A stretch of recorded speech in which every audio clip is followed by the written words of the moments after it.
I love the look of wallpaper, but would never install it in my home. That's what I've always thought. But what I have found over the years is it's actually not too hard to install, and it is always worth it. So if you've been on the fence, I'm gonna tell you everything I wish I had known when I started installing wallpaper in my home. First things first, wallpaper is not what it used to be. You know what I'm talking about, the wallpaper from the 80s and 90s. It was notoriously hard to hang, it wrinkled, it creased, had to soak it in paste, and then there was shrinkage. Wallpaper has come a really long way, and if you get the right kind, it is not like this anymore. Peel and stick wallpaper might be the kind you're most familiar with. It sounds the most approachable, DIY friendly. It's the kind I have in my laundry room, and I thought the same thing. No paste required, how hard could this be? And don't get me wrong, this room turned out beautiful, but peel and stick is probably my least favorite type of wallpaper to work with.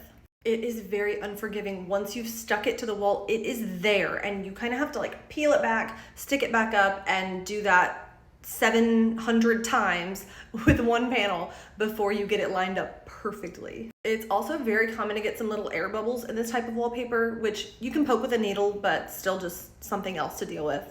I wouldn't not use this kind of wallpaper again, but if I'm able to choose, this wouldn't be my first choice. Non-woven, in my opinion, has got to be the easiest to work with, and it's what I have in most areas of my house. I use this Roman 880 to adhere it to the wall. I just put this on the wall with a paint roller, and then the wallpaper panels stick directly to the wall.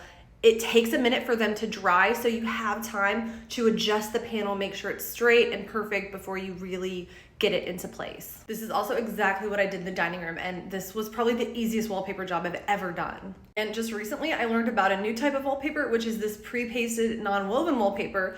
I didn't even need paste for this. I just sprayed the wall with water, pressed the paper into the wall, and voila. It also didn't dry instantly, so I could still slide the paper around and position it. To me, that's key. That's why the peel and stick is just so difficult, and these other types are much easier to work with. So I hope this made you a little less scared of installing wallpaper. Drop any questions you have in the comments, and be sure to follow along for more.